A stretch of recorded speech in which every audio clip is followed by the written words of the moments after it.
एक जमाने की बात है।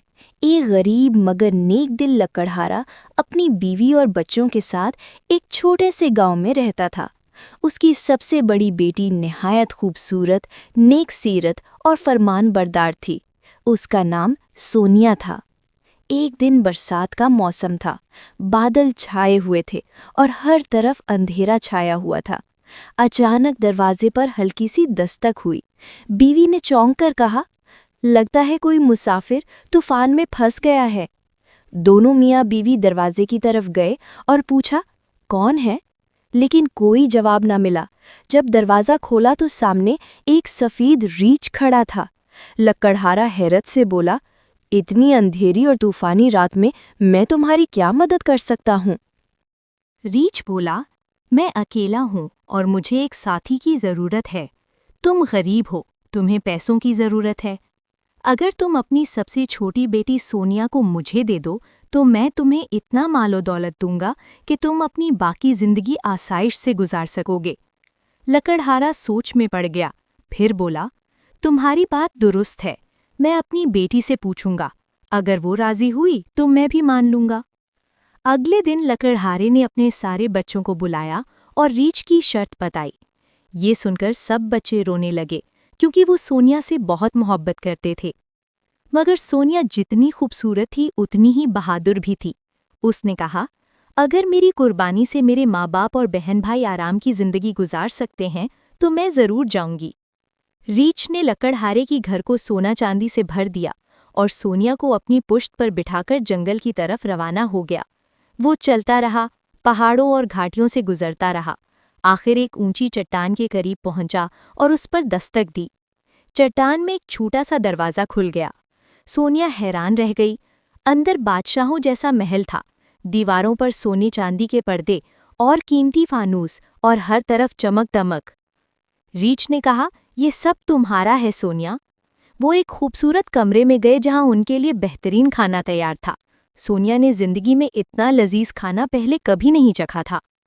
रात हुई तो रीछ ने सोनिया से कहा, ये घंटी लो, जिस चीज़ की ज़रूरत हो बजा देना, वो फौरन तुम्हारे सामने आ जाएगी। सोनिया ने घंटी बजाई तो वो एक सुनहरी कमरे में पहुंच गई। वहां अंधेरा था, इसलिए उसने कुछ नहीं देखा। जब वो सोने के लिए लेटी तो उसे महसूस हुआ कि कोई उसके करीब आकर बिस्तर पर लेट गया है।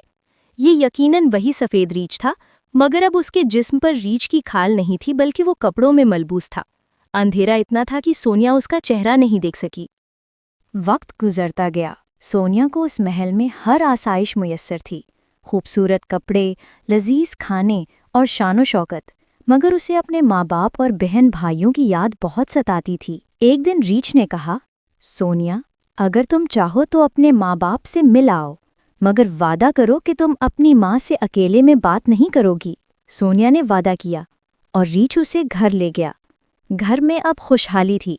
सब नए कपड़ों में मलबूस थे, अच्छा खाना खाते थे। एक दिन माँ ने सोनिया को अकेले बुलाया और आहिस्ता से पूछा, बेटी, वो रीछ कैसा है?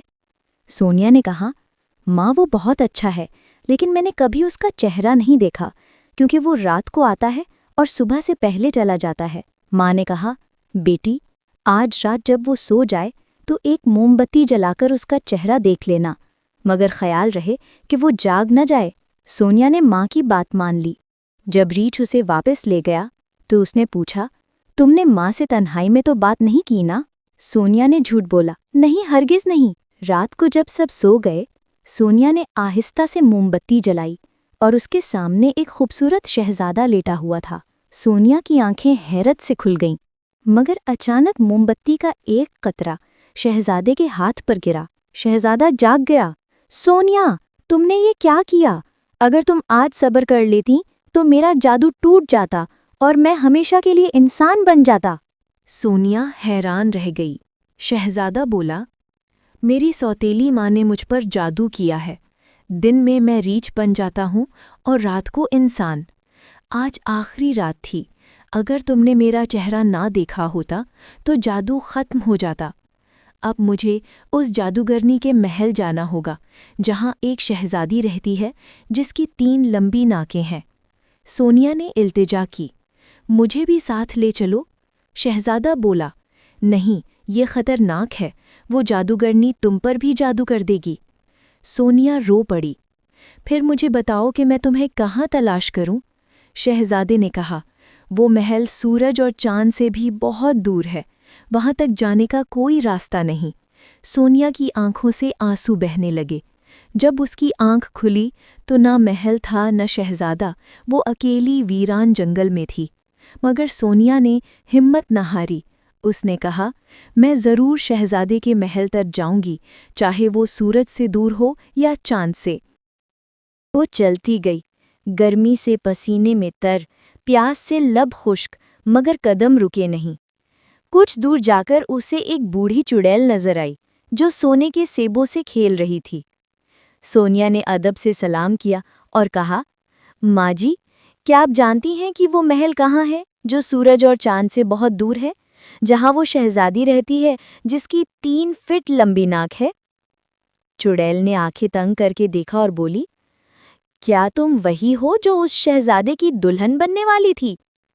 सोनिया ने आहिस्ता से कहा, हाँ, अगर किस्मत ने चाहा तो मैं उसकी दुल्हन जरूर बनूंगी। चुड़ैल बोली, मैं तो इतना ही जानती हूँ जितना तुम जानती हो, मगर मेरी एक बहन है, शायद वो तुम्हारी मदद कर सके। सोनिया ने पूछा, वो कहाँ रहती है?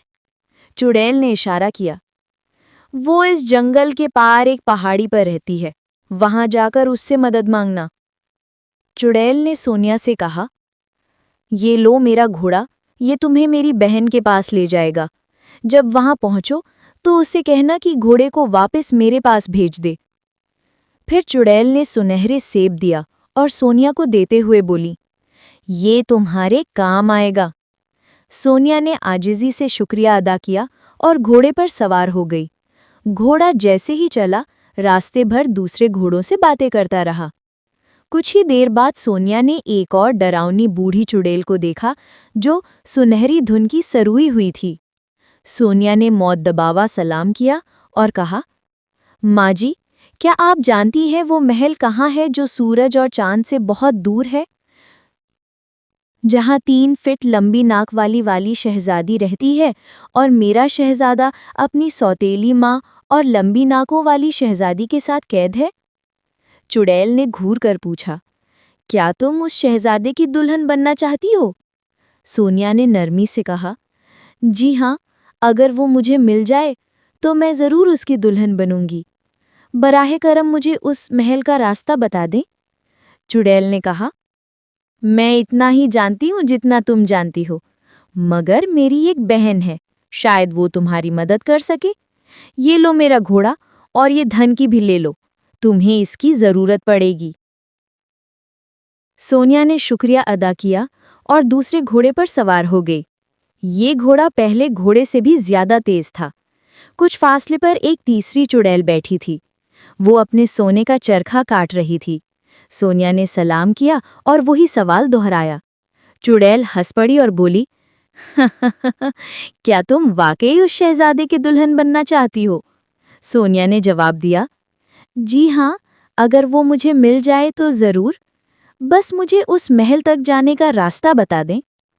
चुड़ैल ने कहा, मैं भी तुमसे ज्यादा नहीं जानती, लेकिन तुम ये सुनहरी चरखा ले लो और मेरे घोड़े पर सवार होकर मशरिक की हवा को तलाश करो। याद रखना, हवा हर जगह जा सकती है, शायद वो तुम्हारी मदद करे। सोनिया घोड़े पर बैठी और मशरिक की तरफ रवाना हो गई। कुछ देर बाद वो मशरिक की हवा के घर जा पहुंची। सोनिया ने मौदबाना लहजे में कहा, ऐ मशरिक की हवा, मुझे उस महल तक पहुंचा दो जो चांद और सूरज से बहुत दूर है, जहां मेरा शहजादा अपनी सौतेली माँ और लंबी नाकों वाली शहजादी के साथ कैद है। हवा ने नरमी से कहा, मैं वहां एक बार जा चुकी हूँ, मगर वहां तक पहुंचने के लिए बहुत तेज उड़ना पड़ेगा। मैं थक जाऊंगी, लेकिन तुम बहादुर लड़की हो, मुझे तुमसे हमदर्दी है। आओ, मैं तुम्हें वहां ले चलती हूँ। ये कहते ही सोनिया हवा के साथ आसमानों में उड़ने लगी। समंदर में तूफान बरपा हो गया, पहाड़ों पर बर्फ जम गई और सारी दुनिया जैसे खामोश हो गई। बिलाखिर वो एक अजीमो शान महल के सामने जा रुकीं। हवा ने कहा, बहादुर लड़की, यही वो महल है जिसकी तुम तलाश में थीं। अलविदा, मैं अब वापस जा रही हूँ।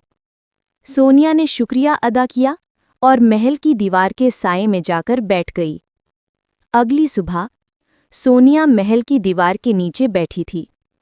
उसके हाथ में एक सुनहरी सेब था, जिसे वो मोहब्बत से देख रही थी।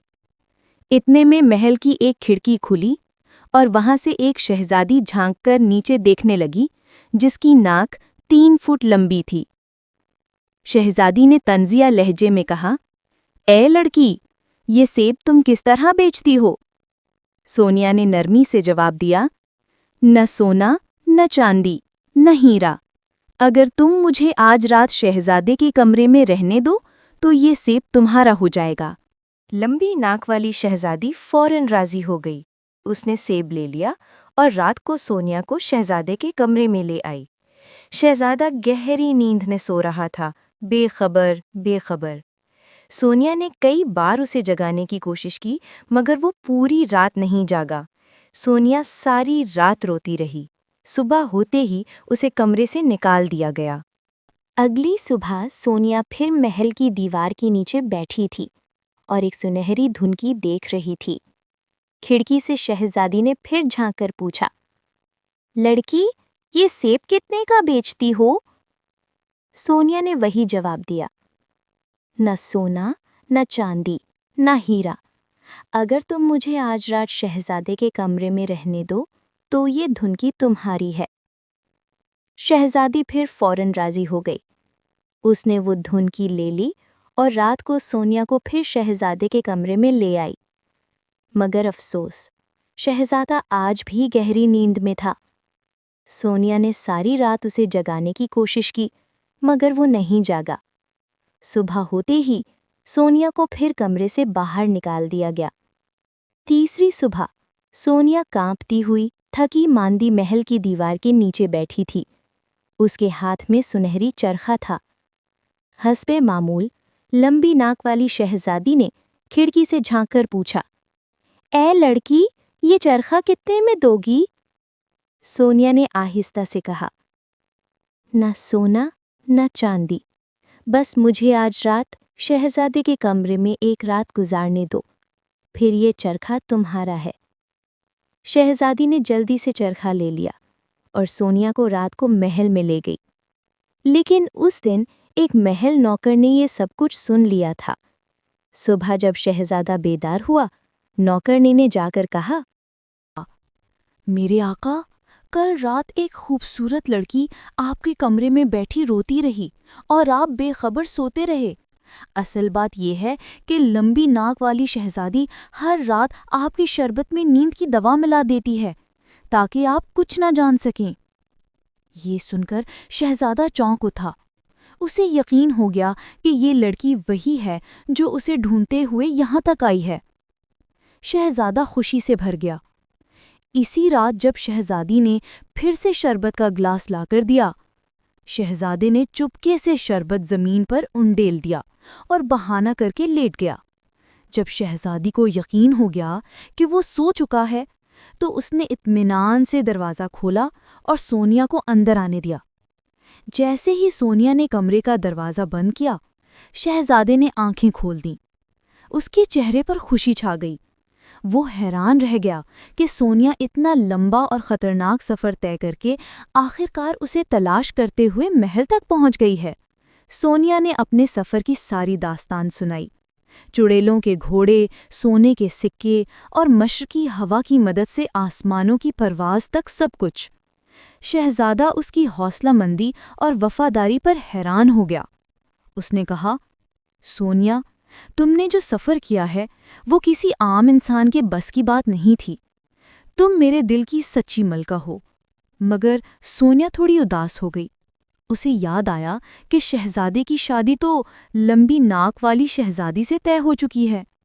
ये देखकर शहजादा मुस्कुराया और बोला, गम न करो सोनिया, मैंने एक चाल सोची है। हम सबके सामने सच खुद जाहिर हो जाएगा। अगले दिन जब शादी की तैयारियां हो रही थीं, शहजादा अपनी सौतेली माँ के पास गया और बोला, माँ, मेरी कमीज कहीं गंदी हो गई है। शहजादी से कहिए कि उसे साफ कर दे। लंबी नाक वाली शहजादी फौरन दौड़ी चली आई।